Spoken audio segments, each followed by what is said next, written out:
Lumaki ako sa isang may kayang pamilya. Ang aking ama ay ang pinuno ng departamento ng accounting ng isang malaking korporasyon, at ang aking ina ay isang doktor sa isang malaking ospital sa lungsod. Ang aking pamilya ay may 4 na kapatid na lalaki, kaya ako rin ay napaka-considerate ng aking mga kapatid, dahil mas matanda sila sa akin. Ako ang bunso, kaya ako ay spoiled. Ang aking mga magulang ay nagsilang kay Kuya Panganay 7 taon pagkatapos ko, sinundan ni Kuya Pangalawa at Kuya Pangatlo. Si Kuya Pangalawa ay mas matanda sa akin ng 6 na taon, at si Kuya Pangatlo ay mas matanda sa akin ng 4 na taon. Nang ako'y unang tumapak sa unibersidad, nagtapos na si Kuya Pangatlo. Si Kuya Panganay at Kuya Pangalawa ay mayroon ding sariling pamilya at mga bahay na malapit sa aking mga magulang. Mga ilang taon lamang ang tanda sa akin ng aking mga kapatid na babae, kaya magkasundo kami. Nakikitira pa rin ako sa aking mga magulang, hindi mag-isa. Paminsan-minsan, umuuwi ang aking mga kapatid na lalaki at mga kapatid na babae upang kumain kasama ang aking mga magulang. Plano pa rin ng aking mga kapatid ang kanilang mga buhay, kaya wala pang nagkakaroon ng mga apo. Sa bakasyon ng tag-init, ako'y bumisita at dumaan sa bahay ng aking mga kapatid. Ang bahay ng aking mga kapatid ay ilang blok lamang mula sa bahay ng aking mga magulang. Si Ate Tess ay magiliw sa akin. Si Ate Tess ang panganay na hipag. Siya ay maliit at may katawan, ngunit hindi matangkad. Gayunpaman, siya ay marunong magsalita at may pagkamapagpatawa. Sa bahay, ako ay nakikipag-usap sa kanya sa apartment. Tinawagan ko si Kuya Hua. Kuya, nandyan ka ba? Gusto kong bisitahin kayo, bakasyon na namin eh. Talaga ba? Wala ako rito ngayon. Wala rin si Ate Tess. Kumakayod pa para sa aming kinabukasan. Magkita na lang tayo sa beer house sa dulo ng kalye malapit nang mag-uwian si Tess. Tumawa si Kuya Hua. Magkita tayo roon para mag-beer. Alam mo ba na ikaw ang pinakamatapang sa aming magkakapatid? Totoo.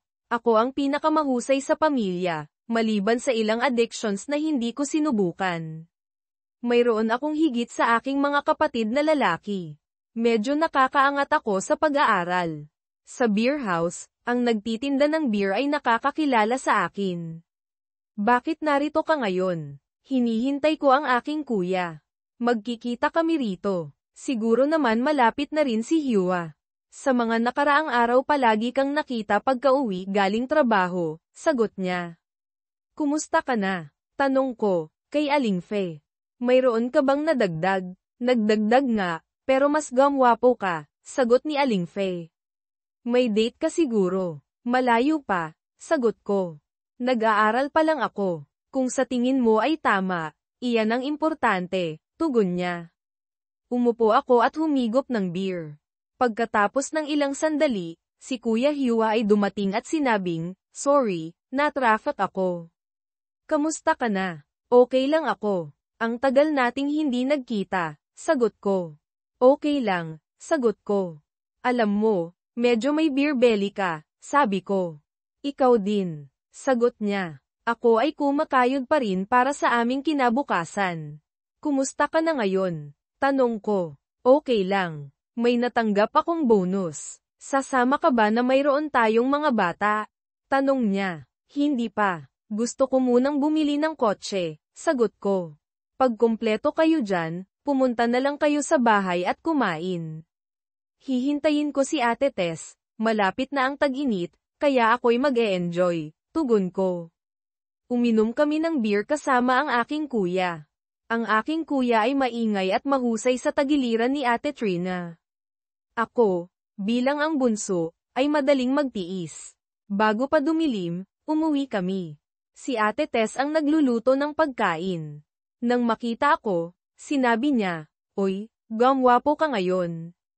Kailan mo ako ipapakilala sa mga date mo? Kaibigan lang, sagot ko. Wala akong masyadong kaibigan na babae. Wala akong ginagawa sa kanila.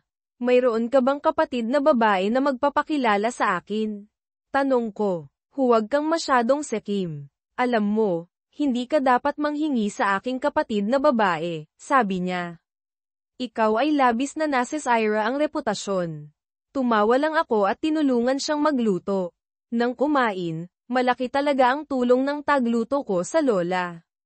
Mayroon siyang katulad na husay ng aking ina. Sa loob ng loob-looban ng pagluluto na ginawa ko, sinabi kay kuya, akin ba yan ang angkat ah? Ako lang yan, sinagot niya. Matapos linisin, sinabi ko kay Kuya Huan na hihiramin ko ang angket. Sabi ko, gusto ko lang makipaghang. Sigurado, ikaw ay manatili sa lahat magdamag, kung gusto mo. Abalang magdala kay Aling Tess sa trabaho bukas, tugon niya.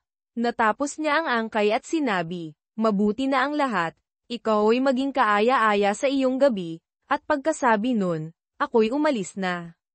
Si Aling Tess ay nasa labas na tumitingin sa mga bulaklak. Sinabi niyang, halika dito. At inilagay niya sa akin ang ilang daang peso. Halika, kumuha ka rin. Subukan mong maging kaaya-aya habang ikaw ay wala at huwag gumawa ng masama sa aking kapatid. Ako'y umalis na, nagpapasalamat sa kanya, at hindi mapigil ang isipin kung gaanong kabait siya. At, ako'y nakahanda na sa isang masaya magdamag na wala sa bahay. Hinuha kong mayroon akong tawag ng mga kamag-aral ko dahil sa kaayusang ito. Hindi naging masaya, tinanggap ko ang mga kahilingang kausapin sila. Isang pamilyar na ang nakuha sa kanyang kawayang patpat upang makilahok. Ako'y dumating ng madaling makipag-ugnay at makipagsabuatan. Habang sa bahay ni Hua, nakita kong si Aling Tess ay nagnanasa. Ang kanyang katawan ay medyo gumagawa ng kabiguan, ngunit siya ay mabuting kasama sa karamihan. Sa loob-loobang nagbago, pinadalhan niya ako ng telepono dahil sa kanyang panloob. Sa kanyang katapusan, ako ay nasabi na ginawa at pinagsarahan sa pinto. Ngunit pagkatakbo ko sa mga lugar ni Aling Tess, natanto kong wala siyang nagawa. Bago ko malaman, ako'y bumulusok, ginagamit siya, sinisira. Sa lahat ng nagnanais na ilabas, ang kanyang boses ay nang ibabaw habang kami gumagawa ng katotohanan ng may kagandahan. Ang kagabi nang siya ay naging akin at siya'y tatlong umikot para ilabas ito. Pagkatapos, nalaman niya kung ano ang kasaysayan ng babae. Sa loob ng lahat ng mga alalahanin, natanto kong kailangan ni Aling Tess ang kalayaan. Tulad ng hindi pagtulong, kailangan ko rin itong tulungan, kasama ng katotohanang wala si Kuya Hua sa labas. Matatapos sa paghuhugas at gagamot sa umagang ginawa namin bago iyon. Ang buong susunod sa sinabing araw ay tinawagan ko ang aking sarili upang ilagay ang isang matibay na gawi. At sa pagpapakita ay sinubukan kong maging mas matanda at maging handa kung anuman. Nang ako'y malapit sa ilaw, sinubukan ni Aling Lin na ipataw. Tiningnan ang kapanganakan na sinumpa dahil sa mga nakaraang sandali. Ngayon, ikaw ay naging karapat-dapat dahil ang iba pa ay nilalampasan. Ang mga kaganapang tumutupad, pabalik-balik, tahanan at masaya sa karamihan. Nakuha ko nang bumalik ang kalagayan noong nagawa pa, na ikaw ay pinahihintulutang may bahagi ka. Ang katangiang pangunang pagbabago, ang pagkuha ng pagbabago. May pananabik sa sinasabi niyang hindi magagawa. Mayroon sa aking mga pangarap ang katangiang ito na sinasabing siya'y nagseselos. Gusto ko na maging katulad ang iba sa kanya, isang pangako ng panawagan para mamahalin sa isang kaganapang ikaw ang tanging kaganapan na alam. Na matinding ibibigay na hindi ko talaga magbabahagi sa katotohanan at malalaman sa kung ano talaga ang kanyang katangian. Ang katotohanang ginawad dahil sa kanyang kapanganakan sa kamalasan ay ikaw ay nakagawa ng hindi pa nakita. Ang paglalagay sa isa na ito ay tumitira sa isa at isa na nag-aalok sa kagamutang totoo, kung saan siya mismo. Lumaki ako sa isang may kayang pamilya. Ang aking ama ay isang manager sa isang kilalang kumpanya, at ang aking ina ay isang doktor sa malaking ospital. Sa isang pamilya na may 4 na lalaki, tinanggap ang aking mga kapatid. Bilang ang bunsong miyembro, ang atensyon at pangangalaga na natanggap ko mula sa aking mga magulang, ang lahat mula sa aking mga kuya, ay katumbas ng mga alagang hayop. Ang aking ama at ina ay sinilang noong 7 taong gulang si Kuya Panganay, at nang sumunod sa katatagan. Kung hindi ito nagkakamali, Kuya Panganay, Kuya Pangalawa at Pangatlong Panganay ay kasama ng mga pamilya malapit. At may mga hipag din na higit sa edad ko kahit kaunti lamang. Maraming pagkakapareho sa aming 4 na kapatid. Nanatili ako kasama ang aking ama at ina ng sabay-sabay, paminsan-minsan na umuuwi ang aking mga kapatid na lalaki at mga kapatid na babae upang kumain. Sa loob na sandali, inilabas ko iyon, dahil hindi pa rin ito nagiging isa na may matagalang implikasyon. Nang dumating ang panahon para sa break sa tag-init, lumabas ako at dumalaw sa kanila. Karaniwan, ang pamilya ang unang kumukuha ng mga blok. Sa aking pagdating, ako ang unang nakakita kay Ate Tess. Si Ate Tess ay maliit ngunit malusog, nakakagulat sa kapansanan ngunit hindi nakakataas. Ngunit mayroon na siyang madaling paraan at gawin na nakakatawa na kadalasang pinananatili. Sa isang punto ay madalas kong tinitiyak ang lahat, at naudyukan kong malanawan mula sa mga gusali ng isang pamilyar na tagpo. Tinawagan ko sa linya si Kuya Hugh. Kuya, nandyan ka ba? Galing sa kung saan malapit na ang simula namin ng tag-init, inaalis ang malayo mula sa tahanan, at dumadalaw ka agad, may pahintulot ka ba? Sa pangalawang tanong, nakabuntong hininga ako, binabalik ang mga katotohanan. Pati si Aling Tay ay humahakot, at ngayon lang ang ginawa ng tao at pamilya. Ang kalagayan ni Aling Tay ba na may ginagawa ng tama sa panahong hindi ka panipaniwala pagod ng sabay. Sinabi mong magkikita tayo dahil kailangan nating gumawa ng beer o mag-relax dahil palagi kitang kasama. Sa ilalim ng linyang iyon, dumating ang tugon ni Kuya Hugh. May natagpuan ako, iniaalay ang tunog at katatawanan na magkasama sa nakaraan. Alam mo, ikaw na pinipilit na sabihin, huwag sa pinagkakatiwalaang tagiliran dahil ikaw lamang. Alam mo rin, ang aking kasanayan ay naliligo. Sa panahon iyon lamang sa ilang mga katotohanan na ako ay nagtagumpay. Sa loob nang hindi mapipigilang kalituhan, tumanggi ako. Sino ang kaibigan na iyon? Sino ang hindi ginagawa tulad noon ng sabay-sabay? Tanong niya. Alam niya ako mula sa nakaraan na tumawag. Sa bawat pagdating ko, nakikita ako sa panig na ito ng mundo. Ako ba ay nagmamay-ari ng tumataba? Nalaman kong siya ay sinubukan kong bumuo kasama ang karamihan. Sa katunayan nagbibiro na gumawa ng pangit. Nakaupo ang linyang malinaw na ipinahayag sa kanya sa kung ano siya noon. Kung totoo ang ginagawa mo, mahalaga iyon, ang sagot niya. Sa pagpunta, ako ang nakakuha ng beer. Sa ilalim ng kahulugan mayroong isang maling pagiging kasalukuyan sa kalapitan ng tunog. Nakumpirma ang mga bagay na nakaraan kung ano ang pangangailangan. Ngayon ba, makikipagkita ba kayo na kung kayo ay may bonus sa iyo? Tinanong ko. Binigay ang nakasulat na angkop na tugon sa akin. Ang totoo ay mahusay siya. Bilang paghahanda at tulad, magkasama kaming gumawa ng beer, ang pag-alam at hindi pag-alam, nakakonekta kami sa hindi nakikitang mga gawin na nagpapakita sa amin. Pagka matapos ng kaunting panahon sa mga araw na lumilitaw sa isang beer. Iyon ang dahilan kung bakit ang mga tunog ay may pagkakomplikado at natagpuan ako sa bahay. Doon, natagpuan kong siya ay may kasanayan sa lahat dahil ako ay nagiging sa kanya, isang pamilyar. Nagpa siya na sa susunod na pagkakataon na sasabihin ko, pagpasok ko, natanto kong dapat kaming magsalita sa kanya. Muli sa mga gusali, nakumpirma ko ang linya. Ako ay may malinaw na utos na nakapaloob na ngayon upang ibigay ang gabi na maging magkasama sa isang taong nakatulog at hindi masugatan. Ang tanging bagay lang ba kung ikaw ay magiging masyadong masayang makita muli ang karamihan?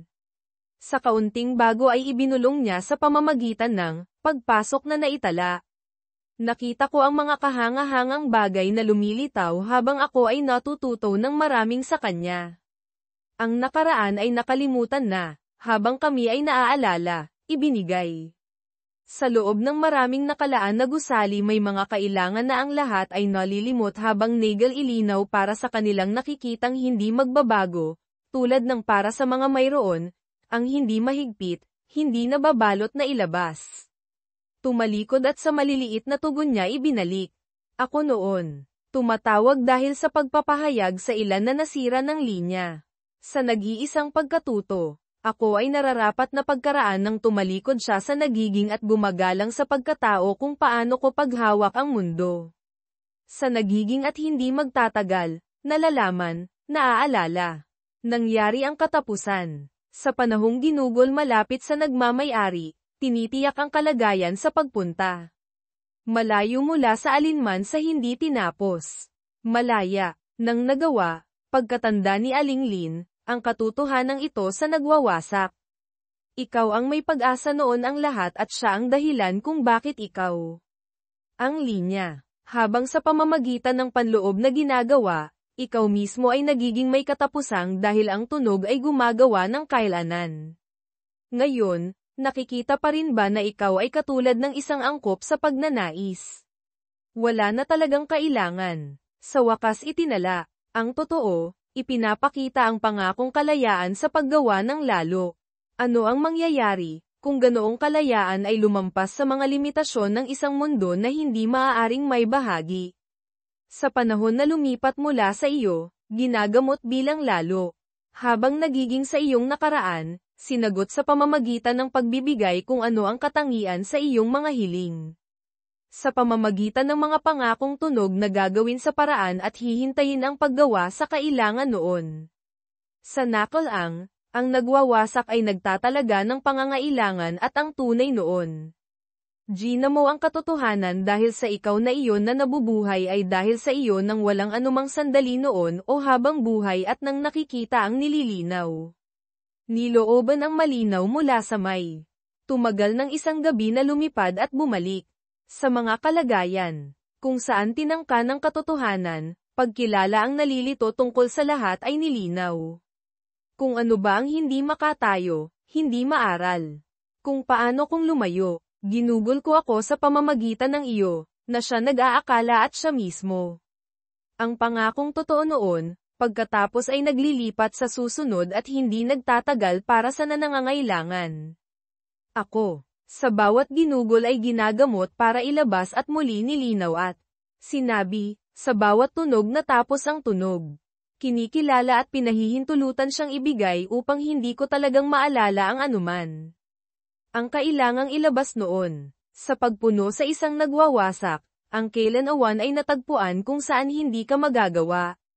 Habang hindi isang pangako kundi alam na, habang hindi kailanman nagiging sa pagpunta.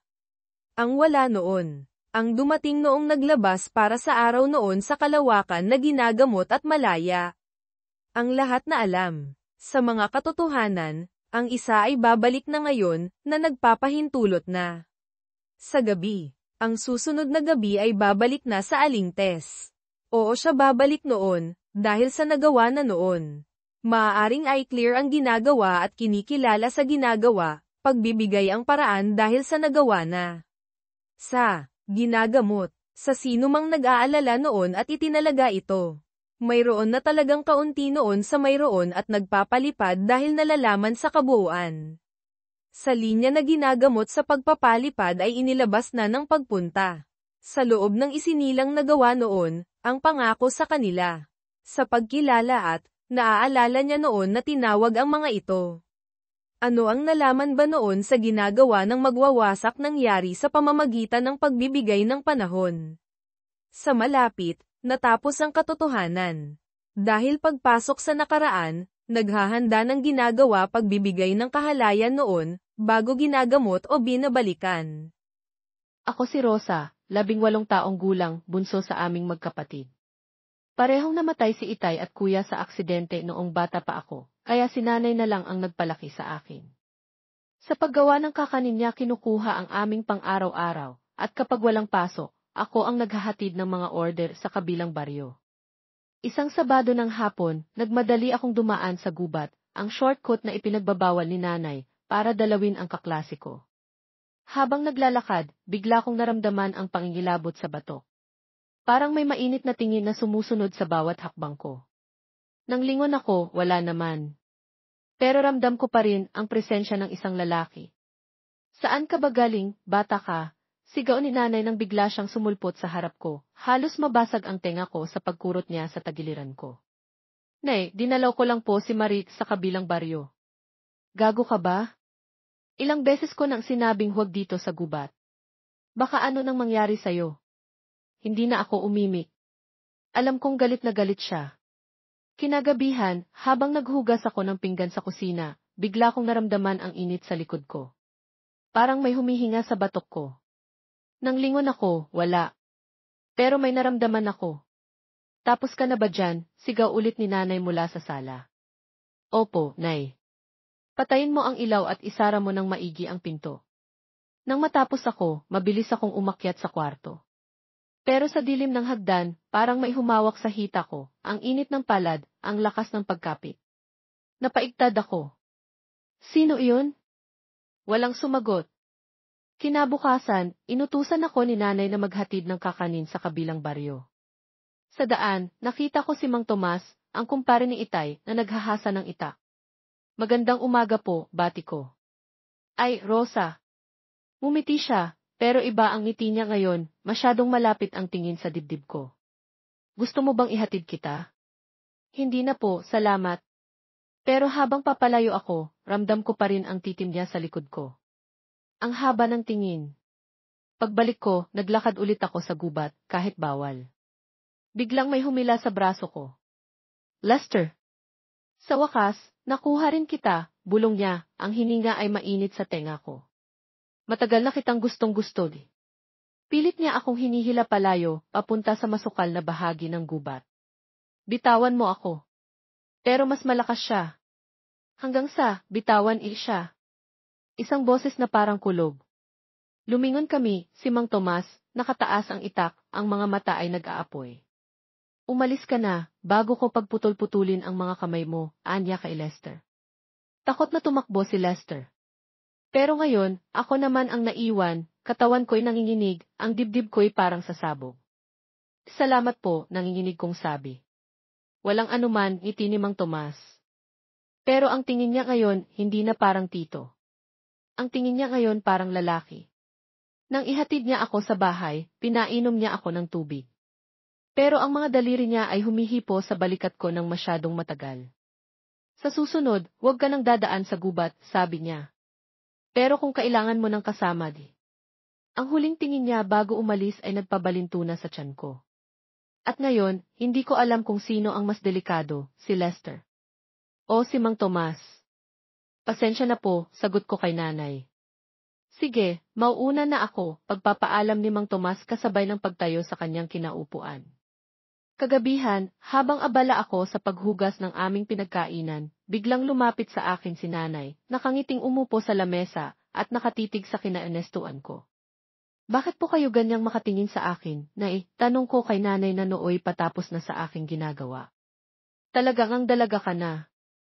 Sayang nga lang at hindi na makikita ng itay mo, yung pagdadalaga mo, malungkot na tono ang boses ni nanay. Sayang nga po, nay. Sana kasama pa natin sila ngayon. Naalala ko nga noon, nag-aaway kayo ng kuya mo kasi lagi kang karga-karga ng itay mo, balik tanaw pa ni nanay. Naaalala niyo na naman ang itay at ang kuya. Ako man din po kung minsan naaalala ko sila, bata pa kasi ako noon nang mawala sila. Sayang at hindi na nila makikita yung pagdadalaga mo. Bakit po kasi ang aga nilang nawala? Ang sarap sigurong maranasan na may Ernesto at kuya, yung palaging may magtatanggol sa'yo, nang hihinayang na tanong ko. Kaya ikaw palagi kang mag-iingat, lalo na't parehas na lang tayong babae dito, anak. Iba na ang panahon ngayon, pagpapaalala ni nanay. Habang nag-uusap kami ni nanay ay may maingay kaming narinig mula sa labas, tila tunog ng natumba na lata, kaya natigilan kami ni nanay at sinilip kung anong ingay na iyon. Nang makita namin, walang tao o kahit na ano yung naroroon. Dahil medyo madilim na rin ang gabi, agad na rin kaming pumasok ng bahay, at dali-daling isinara ang pintuan sa kusina at sala sabay patay ko ng ilaw at magkasabay kami ni nanay na umakyat sa kwarto. Nang sumunod na araw, naisipan kong dalahan si Mang Tomas ng ulam, ilang kilometro lang yung layo mula sa bahay namin. Naabutan ko itong nagsisibak ng kahoy banda lamang sa kanyang bahay. Mang Tomas, bati ko rito. Rosa. Anong atin? Ano ba? Yang dala mo, gulat na tanong ni Mang Tomas sa akin. Dinalhan ko po kayo ng pananghaliang ulam, nilagang baboy luto ni nanay, nakangiting sagot ko rito. Ganun ba? Teka at kukuha ako ng masasali ng lagayan, dagdag pa ni Mang Tomas. Huwag na po. Ipaghahain ko na lamang po kayo't mukhang hindi pa po kayo nanananghalian, pabirong sabi ko dito. Pasensya ka na, Rosa, hindi pa kasi ako nakakapagsaing, natatawang sabi nito. Huwag na po kayong mag-alala at ipagsasabi, sagot ko naman. Umiling na lamang si Mang Tomas sa sinabi na parang nakulitan na yata sa akin, kaya agad na akong pumunta sa kusina ng kanyang bahay na animoy pag-aari ko ang bahay, upang nooy magsaing. Naiwan naman si Mang Tomas sa labas at patuloy pa rin sa pagsibak ng kahoy. Nang main na ang sinaing, agad na akong naghain sa mesa, at kasabay nito'y tinawag ko na rin si Mang Tomas upang mananghalian. Bakit po kasi hindi kayo nakapag-asawa? Di sana po may pamilyang mag-aasikaso sa inyo ngayon, biro ko kay Mang Tomas. Naging pihikan kasi ako nung araw kaya sa dinami-dami ng babae dito sa ating baryo, wala akong natipuhan, saad naman ni Mang Tomas na nooy patapos na sa pagkain. Hanggang ngayon, mabilis na tanong ko. Ngayon? Meron na. Kaso sa edad kong ito, lipas na ako ng panahon. Pupwede pa kaya akong manligaw, mabilis ding sagot nito. Sabi naman po ng mga kaibigan ko sa pag-ibig daw walang edad-edad. Sino po ba yung natitipuhan nyo? Gusto nyo ilakad ko po kayo, nakangiting biro ko dito. Hayaan mo, balang araw malalaman mo rin, sagot naman ni Mang Tomas kasi sabay ang matalim na tingin nito sa akin. Kaba sa dibdib ang naramdaman ko nang makita ang matalim na pagtitig sa akin ni Mang Tomas. Ngunit dahil sa hindi naman ito iba sa akin at parang ama na rin ang turing ko sa kanya, ipinagsawalang bahala ko na lamang. Habang tumatagal, mas lalong napalapit ang loob ko kay Mang Tomas sa kadahilanang nakatagpo ako ng isang ama. Lumipas pa ang mga araw at nagpatuloy ang hindi pangkaraniwan ang ugnayan namin ni Mang Tomas. Siya bilang ama sa akin at pakiramdam ko naman bilang anak niya. Labis na ikinatuwa ni Mang Tomas na tanging siya lamang ang nakakaalam sa mga panahong iyon. Ang pagkakalapit ng loob ko kay Mang Tomas ay hindi nalingid kay inay. Minsan pa nga, habang naglalakad ako papasok ng school, ay may lalaki na sumabay sa akin, si Mark na isa sa mga binata ng aming baryo na nooy papasok rin ng school. Rosa, pwede na ba akong manligaw sa'yo? Tanong ni Mark sa akin, bit-bit ang isang libro. Sa ngayon kasi, pag-aaral ko muna yung inuuna ko kaya wala akong panahon sa di. Hindi ko pa man din natatapos ang sasabihin ay narinig ko na ang boses ni Mang Tomas na papalapit sa amin. Hoy, bata ka pa, nanliligaw ka na, bungad nito kay Mark. Hindi naman po, Mang Tomas. Anong hindi, inis na sagot ni Mang Tomas. CJ. Sige po at mauuna na ako, pagpapaalam ni Mark sa amin. Sa takot na baka magalit si Mang Tomas, nang makalayo na sa amin si Mark, napangiti na lang ako bigla dahil sa nakita kong takot sa mukha ni Mark. Salamat po, Mang Tomas, pasasalamat ko rito. Mabuti pa, kaya ako na maghahatid at magsusundo sa'yo para hindi ka na ginugulo ng kulokoy na yon, saad ni Mang Tomas. Mabuti pa nga po. Kaya tara na po at baka mahuli na po ako sa klase ko, nakangiting sagot ko. Nagpatuloy na kami ng paglalakad patungo sa aking paaralan habang nakaakbay ang kamay ni Mang Tomas sa aking balikat. Mula noon, palagi na akong hinahatid at sinusundo ni Mang Tomas, kaya wala ni isa ang nagtatangkang lumapit man lang sa akin sa takot na makita sila ni Mang Tomas. Anak, panatag naman ako na may palaging nagbabantay at nagsusubaybay sa'yo. Ang pinag-aalala ko lang, baka katuluyan ng layuan ka ng mga kalalakihan at hindi maging normal ang pagdadalaga mo, pag-aalalang sabi ni Belen. Bata pa naman po ako, Nay, at wala pa po sa isip ko yung magpaligaw, sagot ko naman dito. Sa pag-uusap namin ni Inay ay biglang dumating si Mang Tomas na may sunong-sunong na panggatong ng kahoy.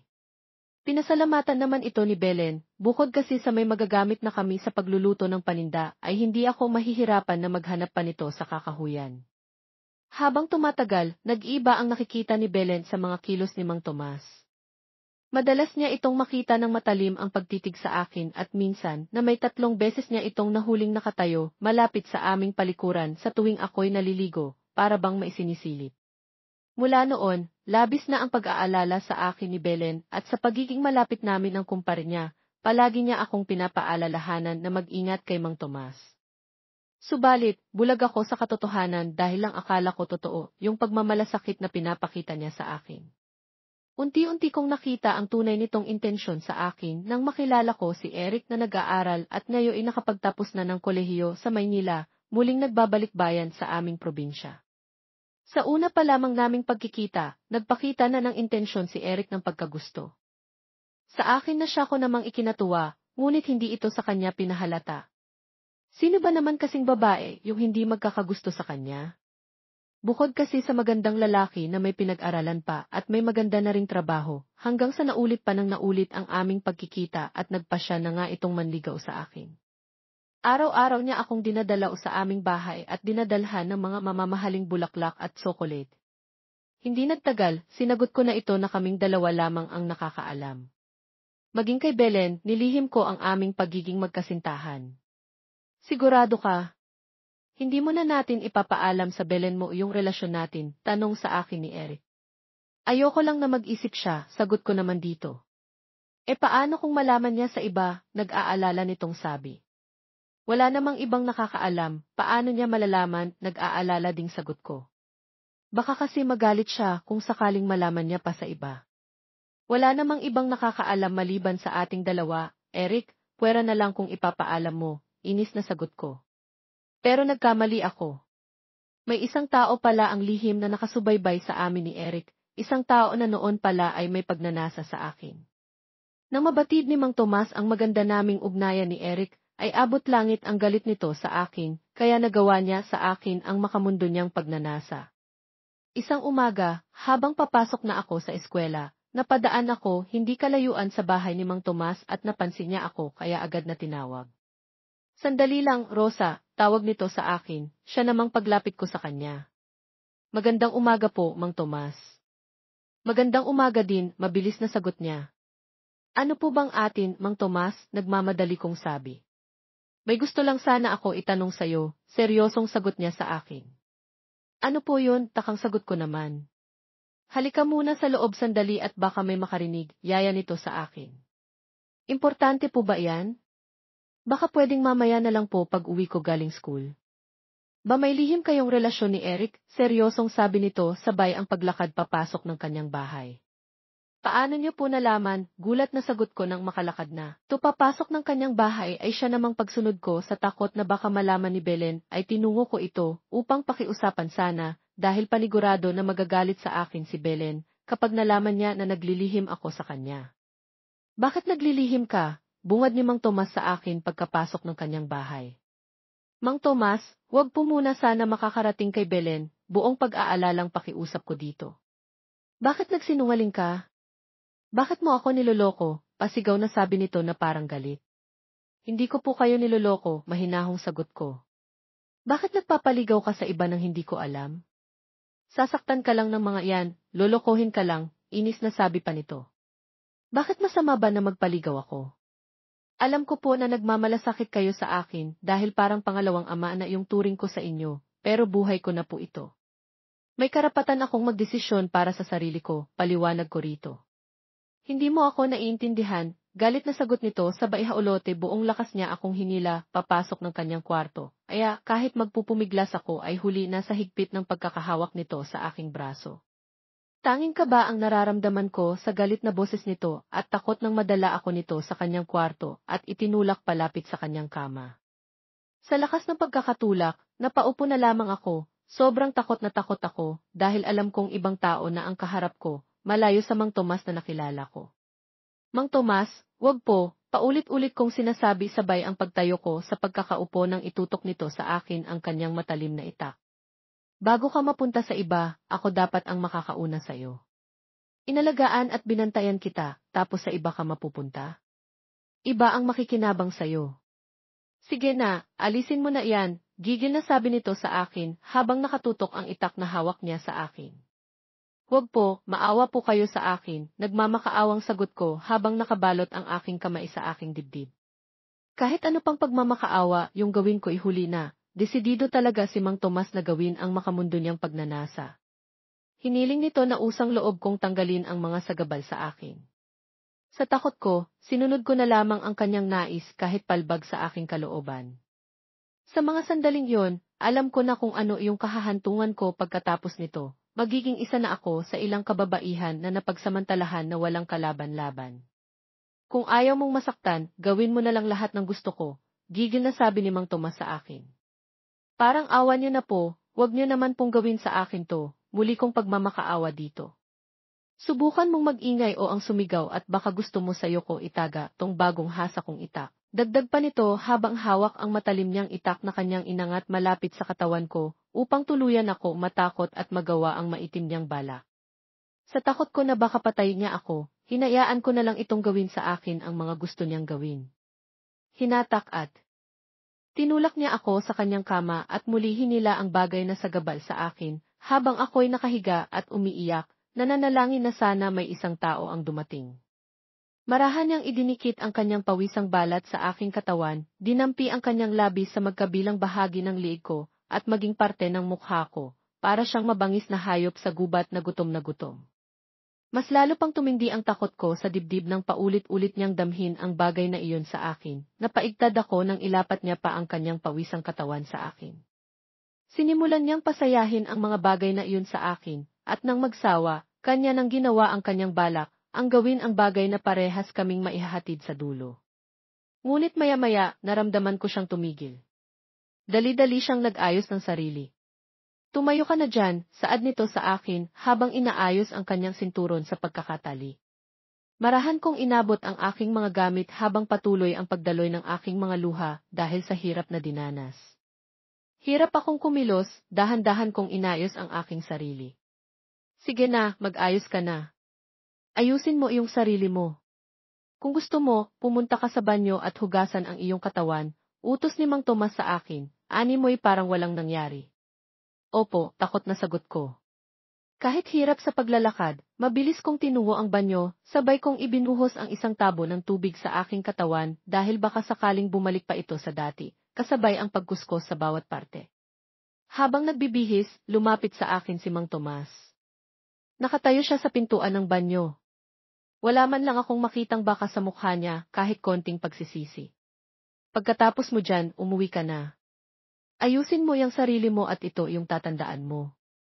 Subukan mong magsumbong sa nanay mo o kahit kanino, papatayin ko kayo, ikaw at ang nanay mo, gigil na bantahan nito sa akin habang nakakapit ng mahigpit sa aking braso at matalim na nakatitig sa akin. Nasasaktan po ako, ang tangi kong nasabi sa higpit ng pagkakahawak niya sa braso ko. Kahit hirap at hindi pa makapaniwala sa mga nangyari sa akin, nakuha ko pang magsalita. Sagot, galit na sabi niya. Opo, pikit matang sagot ko naman at pagkatapos niyang bitawan ang braso ko, parang isang hinagis na basura, kasabay ang mabilis na paglabas niya sa banyo. Kahit hirap sa pagkakatayo, pinilit kong ayusin ang aking sarili. Pilit kong binalik ang aking itsura sa dati na parang walang masamang nangyari sa akin. Natatakot ako na baka mapuna ako ni nanay at baka pati siya balikan ni Mang Tomas. Tulala at parang wala sa katinuan akong nakarating sa aming bahay. Hindi ko na namalayan na nakarating na pala ako sa aming bahay at hindi ko napansin si nanay na nakaupo sa mesa na nasa labas ng bahay habang abalang naghahanda sa paninda niyang kakanin. Oh, ba't napaaga yung uwi mo? Gulat na tanong niya sa akin habang abala sa paggawa ng kakanin. Sandali akong natigilan nang makita si nanay. Gustong-gusto kong umiyak sa harap niya at sabihin ang lahat ng nangyari sa akin, pero pilit kong pinigil ang aking luha sa pagpatak sa takot na baka gawin ni Mang Tomas sa amin ang kanyang banta sa akin. Medyo sumama po kasi yung pakiramdam ko kaya umuwi po muna ako, ang tangi na isagot ko sa kanya at agad nilakad ang aking mga paa. Ganun ba? Sige, magpahinga ka na muna. May gamot dyan, uminom ka, nag-aalalang sagot ni nanay, sandaling natigilan sa kanyang ginagawa at kunot noong tumitig sa akin. Opo, sige ho, mahinang sagot ko at madaling lumakad palayo, baka ako magtagal pa ako mahapon na niya pa ako. Dahan-dahan kong inihiga ang nanghihina kong katawan sa kama at paulit-ulit bumalik sa isip ko ang lahat ng nangyari. Sana isang panaginip lamang ang lahat.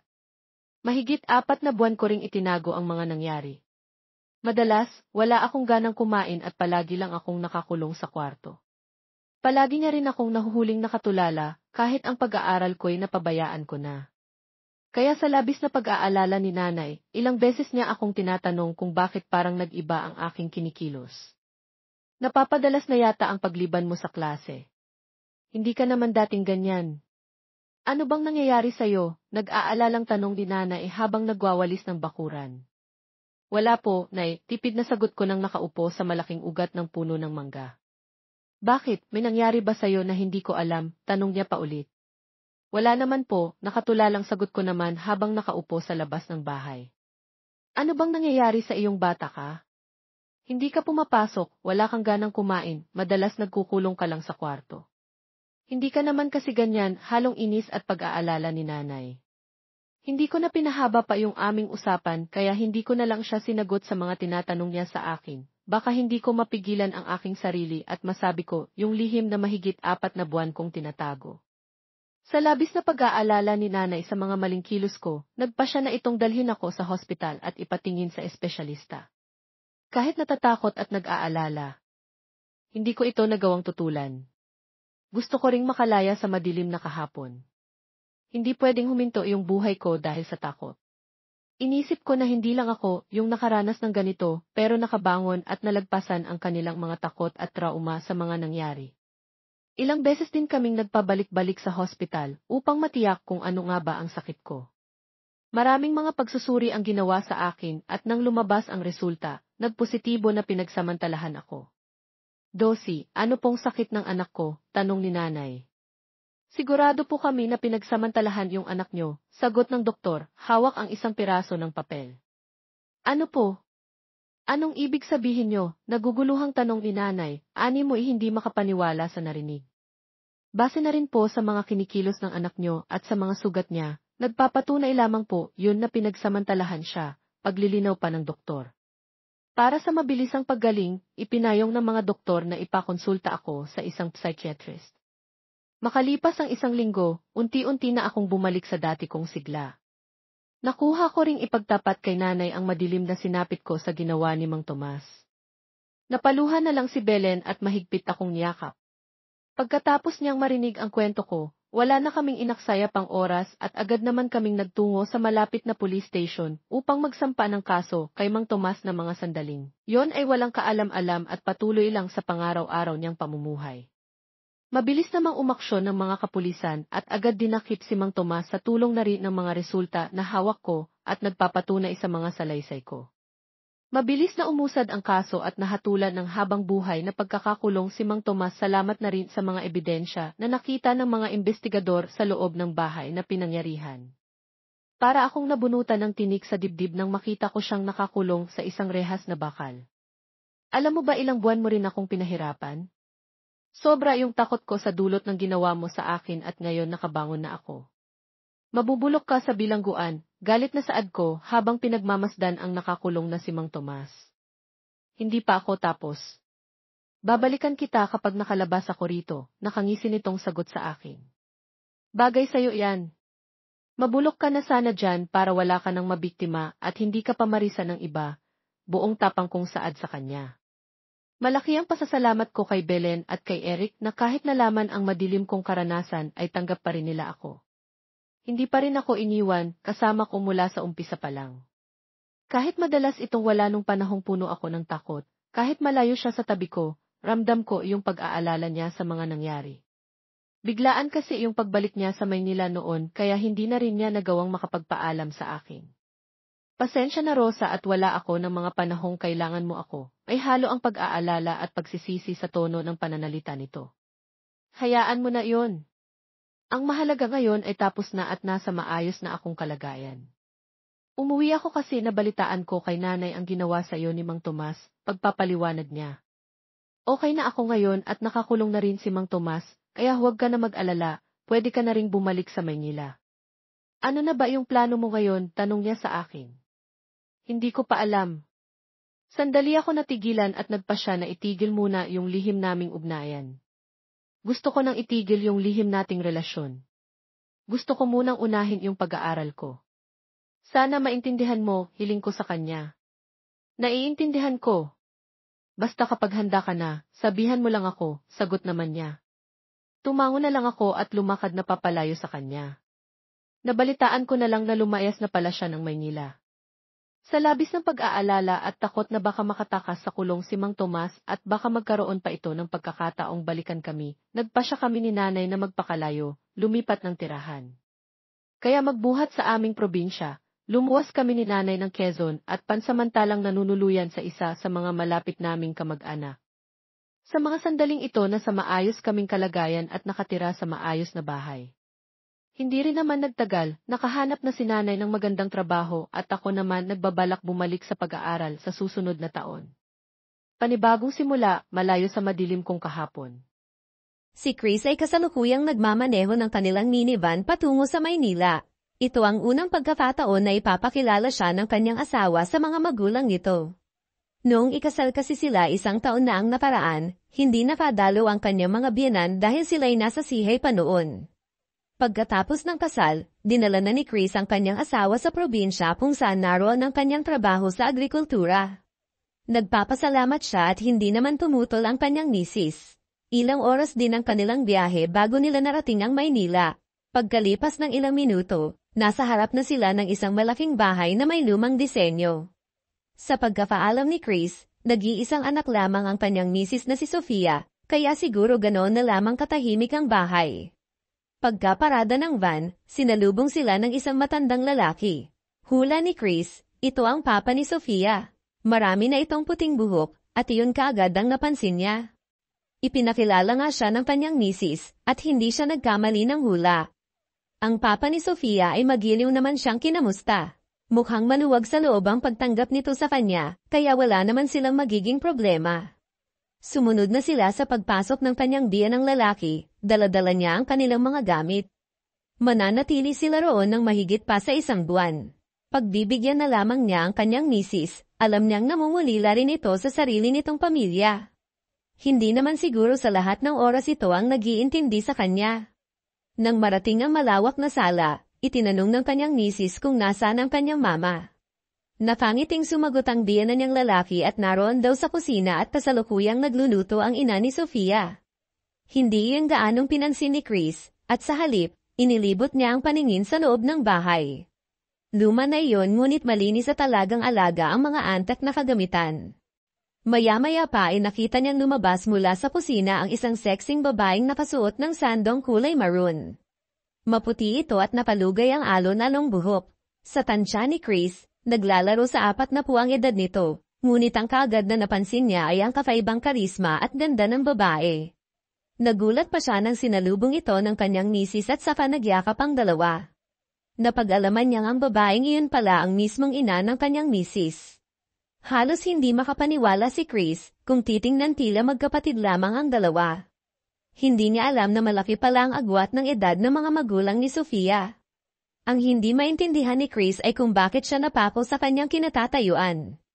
Nagtataka na ang mga tao sa paligid niya sapagkat binati na pala siya ng kanyang biyenang babae. Halatang masiyahin ito at in-entertain siya ng gusto. Ngunit ano yung nararamdaman ni Chris? Hindi niya maisip na mas maganda pa ang ina ng kanyang asawa kaysa sa anak nito. Mas may maibubuga ang katawan ng ginang, payat kasi ang kanyang misis habang binuga naman ang katawan ng mama nito. Nakakapangdigil kapag ganoon. Ipinilig na lamang ni Chris ang kanyang ulo, kung ano-ano na kasi ang kanyang iniisip. Para bang nagkakaroon siya ng pagnanasa mismo sa kanyang biyenang babae. Hindi niya na malaya na sabay na pala silang kumakain sa mahabang mesa. Natikman niya ang pagkain niluto ng kanyang biyenang babae, at masasabi niyang nagmana nga rito ang kanyang misis. Ngunit dahil original ang ina nito, mas masarap itong magluto kaysa sa kanyang asawa. Pinuri niya ang luto ng kanyang biyenan, dahilan kung bakit napangiti ito ng matamis. Hindi niya alam ngunit nagagandahan siya sa lahat ng kilos ng ginang. Tila ba isa itong dalaga na nag-blush nang pinuri niya ang luto nito. Siguro hindi nahalata ng kanyang misis at ng papa nito ang tensyon na nararamdaman niya sa tuwing napapatitig siya sa ginang. Pinilit ni Chris na umakto ng natural, napapahiya naman kapag may napahalata sa kanyang kilos. Hindi niya dapat pinag-iisipan ng ganoong bagay ang sariling ina ng kanyang misis. Nagsisisi tuloy siya kung bakit pa siya lumuwas at nararamdaman niya ngayon ang mga kakaibang pakiramdam na iyon. Natapos ang pagkain at alas 6 na ng gabi, ganoon kaaga ang kanilang hapunan sapagkat masyado silang nagutom sa biyahe. Tumungo sa isang bakanteng silid ang kanyang misis kung saan niya inilagay ang kanilang mga gamit, habang ang biyena naman niyang lalaki umakyat na rin sa kanilang silid. Naiwan siya sa kusina at naroon ang ginang, naghuhugas ito ng plato at tahimik lamang na nagmamasid si Chris. Napapalunok siya, kahit sa ang anggulo talagang napakaganda ng hugis ng katawan ng ginang. Idagdag pa na hapit ang suot nitong leggings, perpekto ang hugis ng binti at ang balakang nitong hindi katulad ng kanyang asawa. Hindi alam ni Chris kung saan siya kumuha ng lakas upang tumayo. Akma na sana siyang aalis ngunit natagpuan niya ang sarili na lumapit sa ginang.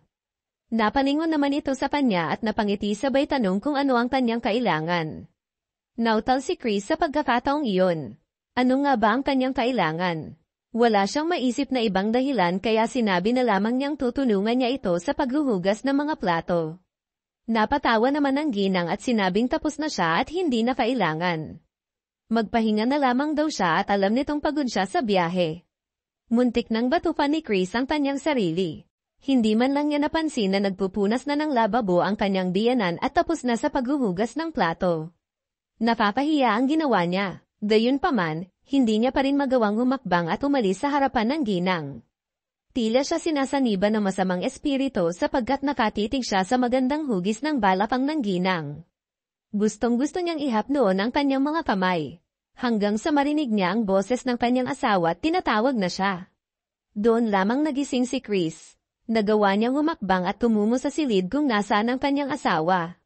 Inayos na pala nito ang kamang tutunugan nilang mag-asawa. Ang totoo hindi naman siya nakaramdam ng pagod at mas lalong hindi pa siya inaantok.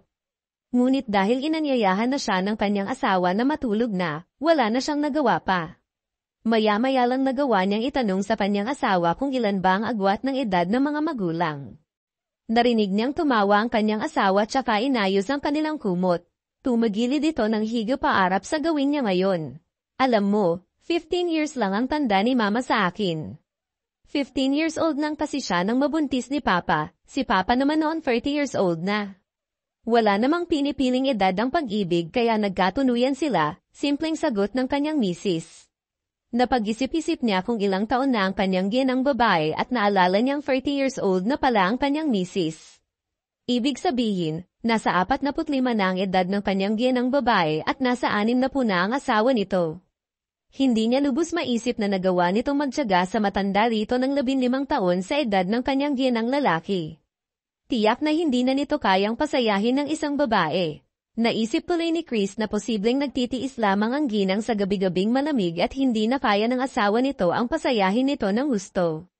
Talagang ang napakaswerte ng ama ng kanyang misis dito ba naman napunta ang isang napakagandang babae katulad ng kanyang biyenan.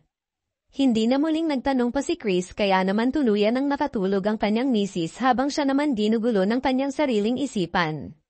Hindi niya magawang umidlip man lang, pabiling baylang lamang siya sa kama na inis na siya sa kanyang sarili. Ngunit sa tuwing ipinipikit niya ang kanyang mga mata, mukha ng ginang ang kanyang nakikita. Tila ba ito na ang pinapantasya niya at sa isang iglap lamang nabaliwala ang kanyang asawa. Nagkaroon siya ng labis na kagustuhan na mahawakan man lang ang kahit na balat ng ginang. Iyon bang maramdaman man lang sana niya ang init ng katawan nito? Sa tanang buhay ni Chris noon lamang siya nakaramdam ng ganoong pakiramdam. Naguguluhan siya at hindi niya lubos akalain na ang ginang pa ang dahilan. Nang sumapit na ang hitang gabi ngunit iyon, hindi pa rin makatulog si Chris, hindi siya mapakali. Naroon ang kagustuhan niyang silipin man lang ang kanyang mga biyanan. Tiyak na natutulog na ang mga ito dahil nga sa hindi may paliwanag na puwersa na gawang bumangon ni Chris. Dahan-dahan siyang lumabas ng silid na iyon tsaka pumanhik sa itaas. Bahagyang natuwa si Chris nang makitang awang ang pinto ng silid ng kanyang mga biyanan. Dahan-dahan siyang sumilip at may naririnig siyang pag-uusap. Matyagang nakinig si Chris sa labas lamang ng pinto ng mag-asawa. Ano ka ba naman Rogelio? Kahit na yun lang, oh. Sige naman na, pagbigyan mo na ako, namimiss ko na narinig niyang wika ng ginang. Mila, Matanda na ako para sa ganyan at alangan namang pilitin ko eh. Ayaw na nga, sa puntong iyon, alam na ni Chris kung anong pinag-aawayan ng dalawa. Bigla siyang kinabahan nang marinig na padubog na bumangon ang ginang. Talagang napakawalang kwenta. Bakit kasi ako nagpakasal sa mas matanda sa akin ng di hamap, di sana ako nagdudusa ng ganito ngayon. Dahil sa mga narinig na gawang umalis ni Chris sa harapan ng pinto, dahan-dahan ang kanyang kilos hanggang sa siya makababa ng hagdan. Hindi niya alam kung matatawa siya sa kanyang narinig. Napaparamdam siya ng awa sa kanyang napakagandang biyenan, hindi man lang ito napagbigyan ng asawa nito sa pangangailangan. Hanggang sa maisip ni Chris na kung sakali mang gustuhin ng ginang ang bagay na iyon at papayagan lamang siya, hindi siya magdadalawang isip na pagbigyan ito. Iyon na siguro ang pinakamaswerteng araw sa buhay niya, ngunit malabo kayang mangyari. Kinabukasan, ganoon na lamang ang pagtataka ng kanyang misis kung bakit nanlaki ang kanyang eyebags. Paano ba naman wala talaga siyang tulog? Sa muli, nagawa namang umarte ng normal ng kanyang biyenan. Hindi alam ng mga ito na alam niyang nagtalo ang mga ito ng nagdaang gabi. Hindi na lamang siya nagpahalata at nang matapos sila sa agahan tsaka naman nagyayang mag-beach ang kanyang misis. Dahil nga sa tila parehong mag-isip ang magina, mabilis na napapayag sila ng mga ito. Umorder na lamang sila ng pagkain online nang sa ganoon may dala sila sa beach. Nang matapos sila sa pagliligpit ng mga gamit na kailangan nilang dalhin, nagpresenta na si Chris na siya na iyong magmamaneho. Ngunit hindi naman siya pinayagan ng kanyang biyen ng lalaki. Hindi raw niya alam kung saang beach resort sila patungo kaya mainam na lang daw na ito na ang magmamaneho. Hinayaan na lamang ito ni Chris at tama naman ito, wala pa siyang alam sa pasikot-sikot sa lugar ng mga ito. Hindi na napansin ni Chris kung ilang minuto rin ang binyahe nila bago nila marating ang isang resort kung saan walang masyadong tao. Ipinork ng kanyang biyenan ng sasakyan kaya naman nauna ang magina upang kumuha ng cottage. Siya naman kinuha ang kanilang mga gamit upang sumunod sa magina. Isang hindi kalakihang cottage ang kanilang nakuha. May 2 silidiyon sapagkat balak nilang mag-overnight doon. Bakas naman ang saya sa magina at natutuwa si Chris na nakikitang masaya ang kanyang asawa at ang ginang. Gayunpaman, hindi mawala-wala ang berdeng kaisipan ni Chris ukol sa ginang. Nagpa siya ng magtampisaw sa dagat ang magina at halos hindi makahinga si Chris. Nagtupad at talagang kitang-kita niya ang worry namin nitong ganda. Napakahat nitong tignan at talaga namang mapapalingon ang sino mang lalaking madadaanan nito. Dinaig pa nito ang kanyang asawa na isang maikling short lang ang suot at sandong may kanipisan ng tela. Halos ayaw nang pumurap pa ni Chris na mga oras na iyon. Masayang nagsasaboy ng tubig dagat ang magina na para bang magkaibigan lamang habang siya'y naroon at nakamasid sa mga ito, nangangarap kung kailan kaya niyang magagawang mahawakan man lang ang ginang hanggang sa mapaigtad si Chris nang kalabitin siya ng kanyang biyenang lalaki. Natuwa siya sa sinabi nito na, dahan-dahan lang sa pagtingin sa asawa mo na yan at hindi na yan mawawala sa iyo, patawa-tawa pang anito sa kanya. Hindi lamang nito alam na hindi ang asawa niya ang kanyang tinitignan kundi ang ginang. Medyo nahihiya naman siya kaya naman kinausap na lamang niya ang Ginoo. Nagkwento siya ng kung ano-ano tungkol sa kanyang asawa nang sa ganoon hindi nito mahalata ang pagnanasa niya sa ginang. Maya-maya pa, tinawag na siya ng kanyang asawa. Inaya siya nitong maligo kaya sinamantala niya na ang pagkakataon. Mabilis siyang tumungo sa parte ng dagat kung saan naroon ang kanyang asawa at ang ginang. Nagkukwentuhan ang mga ito habang nakaupo sa bangkong naroon lamang sa at palutang-lutang sa tubig hanggang sa nakita niyang bumaba na sa bangka ang kanyang biyenan at napare siya sa hindi malamang dahilan. Siya naman itong naghihintay ng pagkakataon ay tumungo sa gawin ng ginang. Sumisid siya at tinignan ng iniinda ng kanyang biyenan. Nakita niyang damyugaw ang paa nito, nakaapak pala ito ng isang matulis na bagay sa ilalim ng tubig.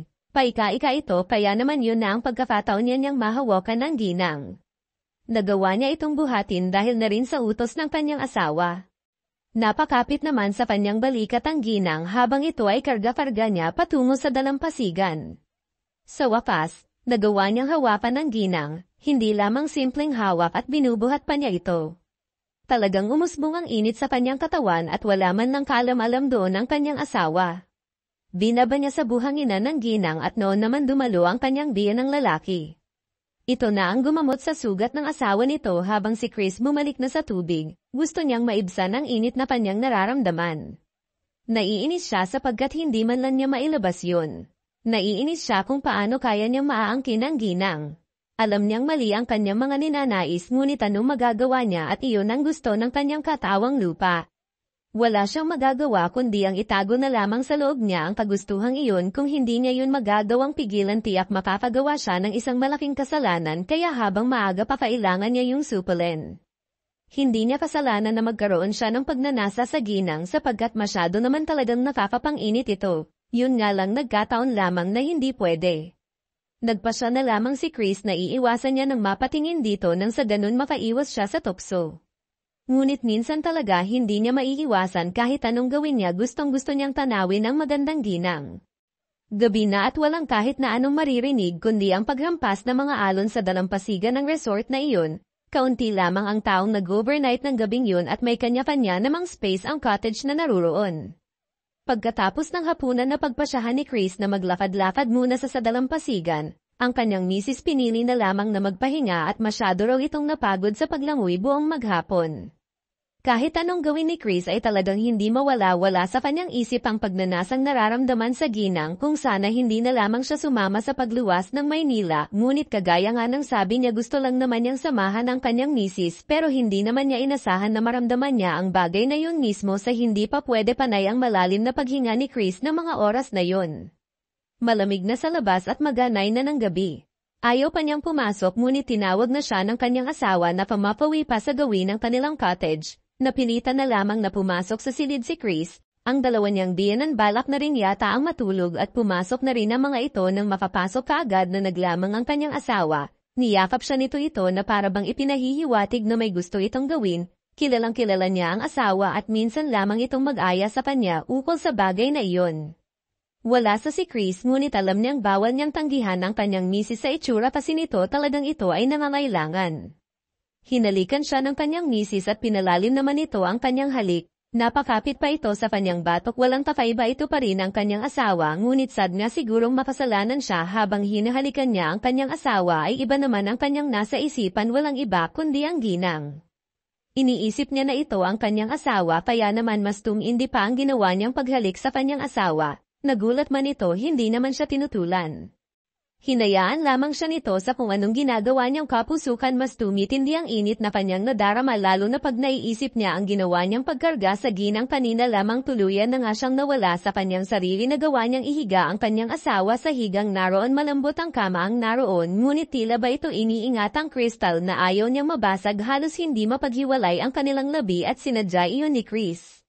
Baka kasi kapag nakita niya ang mukha ng kanyang asawa mawalan siya ng gana at mamulat siya sa realidad na ito ang kanyang kasama at hindi ang ginang ngunit nahinto siya nang marinig ang bulong sa kanya ng kanyang misis sa pagitan ng kanilang halikan sinabihan siya nito ng, I love you. Kaya ayon bumalik siya sa realidad umayos ng upo at hindi maintindihan ang kanyang sarili maging ang kanyang asawa ay naguluhan.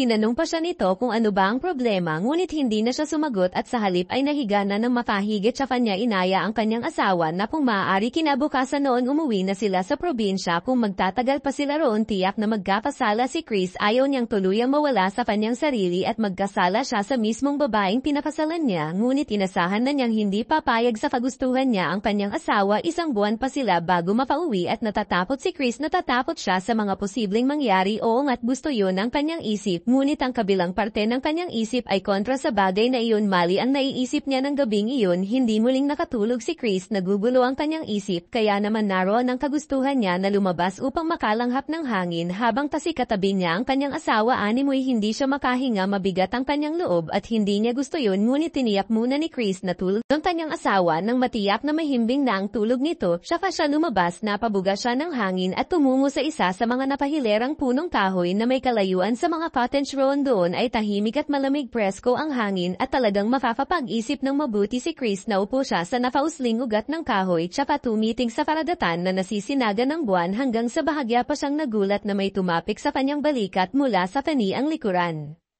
Hindi ka rin makatulog, sa narinig lumakas ang kabog ng dibdib ni Chris, ang babae tumabi sa kanyang pagkakaupo at ito'y walang iba kundi ang ginang. Ang ginang na talagang gusto niya manipis na pantulog lamang ang suot nito at hindi alintana ang lamig ng gabi. Napalunok si Chris sa ilalim ng sinag na buwan, tila yata mas gumanda pa ito, ramdam niya ang init na nagmumula sa katawan nito sapagkat isang dangkal lamang ang layo ng katawan nito sa kanyang katawan sa hindi malamang dahilan. Tila yata gaman ang pakiramdam ni Anju, mas gusto niya ang ganoong pakiramdam ngunit hindi niya alam kung paano niya kakausapin ang ginang ng mga oras na iyon. Alam mo, maswerte ang anak ko sa bukod sa gwapo na mas bata pa sa kanya, hindi katulad ko noon, kaya heto ko ngayon, hindi masaya't namumulila. Sa sinabing iyon ng ginang talagang siya'y nagulat, hindi siya makapaniwalang masasabi iyon ng ganoon lamang. Tama nga naman ito, mas bata siya sa kanyang asawa, kaya siguro naiinggit ang ginang dahil matanda na ang asawa nito. Kung sana kasing edad ko lang yung naging asawa ko, hindi sana ganito panungkot ang mga gabi ko, pero wala na akong magagawa pa. Dahil pinigil niya ito sa kung anumang sasabihin sa pamamagitan ng pagtatakip ng mga labi nito gamit ang kanyang palad. Maging si Chris nagulat sa kanyang ginawa, ngunit wala na, tuluyan na siyang natukso. Hindi pa naman huli ang lahat sa iyo, malalay niyo may lalaking naghahangad na makasama kayo gabi-gabi. Makahulog ang wika niya rito na kaagad namang ikinamamatay sarili na unti-unting ibinababa ang kanyang mukha upang halikan ng ginang.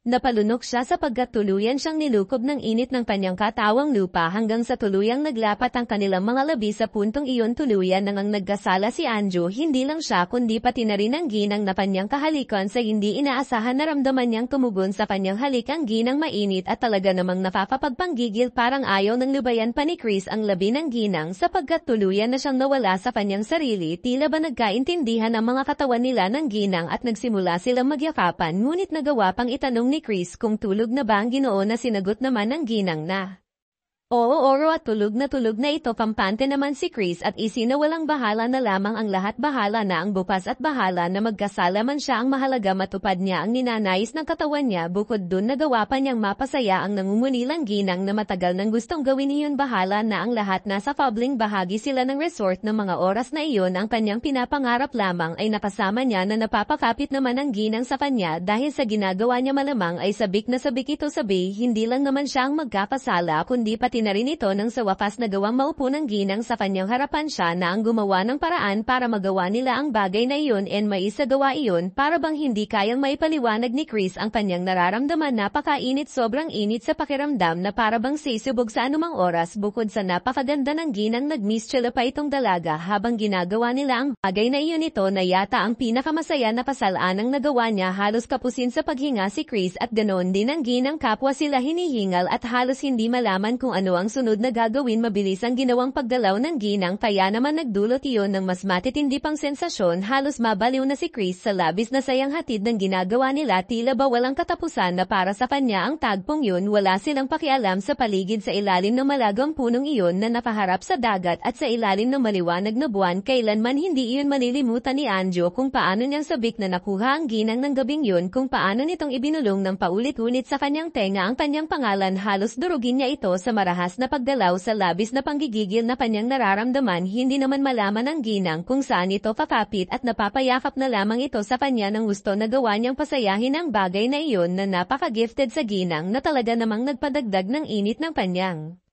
katawan. Ilang minuto pa sabay nilang narating ang dulo. Napapangiti ang ginang sapagkat naibigay niya rito ang matagal na niitong pinamumunuhan. Tahimik at tila ba pinagsakluban ng langit at lupa. Katatapos lamang ng saya ang kanilang pinagsaluhan, kaya ayon sila at nag-iisip ng kasalaanang nagawa nila. Kapwa sila nagsisi, ngunit tapos na ang nangyari. Nagayos na lamang sila ng kanilang mga sarili at bumalik sa kanilang mga silid. Wala ang pag-uusap na naganap. Ay alam ni Chris na iyon na ang simula, hindi lang doon tatapos kundi yun pa lamang ang simula.